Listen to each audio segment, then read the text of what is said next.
Madame, Monsieur, bonsoir et merci d'être avec nous de nouveau sur Canal Algérie pour un nouveau numéro de votre émission C'est son show. Et oui, 15 jours sont déjà passés et on se retrouve pour un nouveau rendez-vous, toujours avec les personnalités publiques que vous apprenez à découvrir ici, même des personnalités publiques que vous connaissez, dont vous connaissez le visage ou le nom. Aujourd'hui, je peux vous dire que ça va être beaucoup plus une personnalité dont vous connaissez le nom. Et oui, certains d'entre vous vont découvrir le visage de celui que je vais recevoir dans un tout petit moment. Eh bien, aujourd'hui, dans cette soirée, et oui, j'ai nommé le caricaturiste Ali Dilem, à qui je vais demander de venir me rejoindre ici sur le plateau. Bonsoir. Bonsoir. Ça va? Merci d'avoir accepté mon invitation dans cette émission. Et ce soir, ce sera votre show. Je vous invite à aller vous installer. Prenez place, allez, Dilem. Allez-y. Allez-y.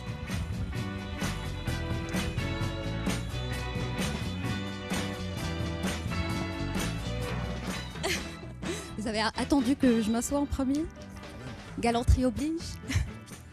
Alors, Ali Dilem, je vais vous demander d'être à l'aise parce que pour ceux qui ne le savent pas encore, bah oui, hein, j'ai dû faire quelques petites recherches par-ci et par-là. Ali Dilem, contrairement à ce que pourraient croire peut-être certains d'entre vous, est une personne très réservée, très timide, qui a pourtant accepté d'être là ce soir. C'est pour ça que je vous remercie doublement. Alors, cette timidité, c'est vrai? C'est vrai que vous êtes timide? Non, mais disons, je suis... comment dirais-je, depuis tout petit déjà, j'étais pas quelqu'un qui parle facilement, je suis pas non plus associable, hein, mais disons que j'ai une petite réserve qui tient surtout à mes origines, ma famille. On n'était pas des gens très expansifs. En plus du fait aussi que j'exerce quand même un métier assez solitaire. Ce que je le fais seul, dans mon coin, en face de ma page blanche. Et puis voilà, j'ai traîné ça, mais généralement, j'apprends plus ou moins avec le temps à être un peu plus décontracté. Ça va peut-être venir. Je compte sur vous pour que ça vienne, hein, parce que j'ai aussi cette tâche de vous mettre à l'aise. Ça va, vous êtes bien installé, Oui, c'est non, confortable, très le décor vous plaît. Eh ben, excellent. Alhamdoulilah. En tout cas, je ne m'attendais pas à ce que vous veniez en casquette. Je me suis dit peut-être qu'il va faire l'effort de l'enlever ce soir et finalement non. Vous êtes resté égal à vous-même puisque vous êtes venu en casquette. Cette casquette, vous avez toute une histoire avec elle. Oui, j'ai commencé à la mettre il y a quand même plus de 25 ans. Mais je me dis que à chaque fois que, et c'est vrai même à la maison, je sais pas, vous avez eu l'occasion quand même de venir à la maison, vous avez vu que je la traînais toujours, je la mets tout le temps, ça fait partie du personnage maintenant. J'aime bien qu'on accole, les rares fois où j'ai mis un costume par exemple, où j'ai mis une cravate, les gens s'étonnaient, oh, la cravate, la costume, machin, donc j'évite au maximum maintenant de m'habiller un peu, et je garde cette... c'est presque un déguisement technique. On revient aussi à la timidité, on revient aussi à la réserve que je nourris. Hein. Il faut dire que j'en joue pas trop, mais je l'ai en moi.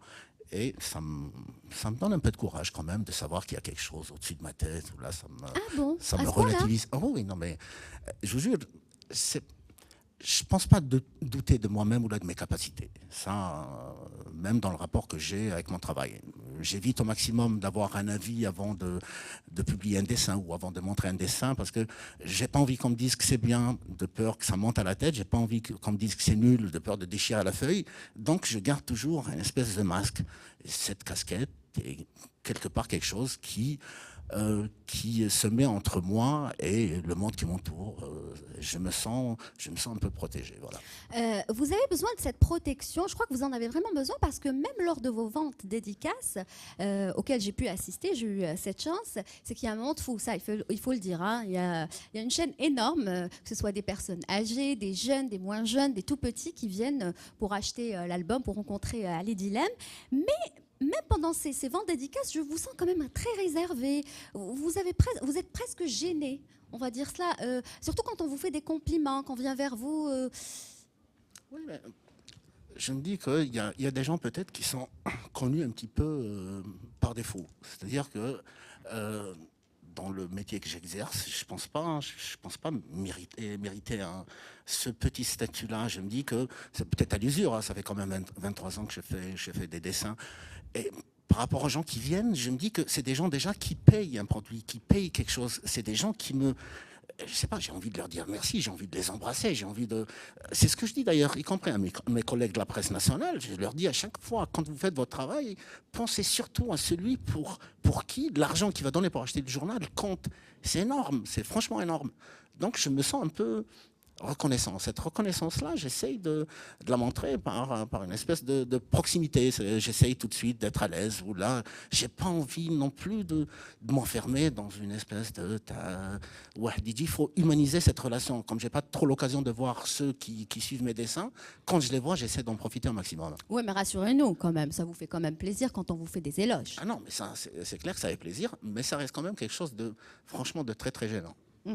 Alors Dilemme, ce soir c'est votre émission, ce sera votre show. On rappellera un petit peu le principe de l'émission pour ceux qui viennent de nous rejoindre. Vous avez des invités qu'on va découvrir au fur et à mesure. Vous teniez à ce que ces invités fassent partie de cette émission. On aura aussi quelques surprises pour vous, ne vous inquiétez pas. Mais allez Dilemme, on va revenir un petit peu sur allez Dilemme aujourd'hui, actuellement par exemple. On sait que vous êtes caricaturiste, on reviendra tout à l'heure sur votre parcours à travers aussi des reportages. Ça va aujourd'hui, vous n'êtes pas trop pris, hein. Vous avez assez de temps pour nous consacrer. Ah oui, non, mais là, je vous taquine un peu. J'ai fini mon travail avant de venir, je vous rassure. Vous vous êtes réveillé tôt? Parce que je sais que Dilemme est un lève-tôt, même très tôt.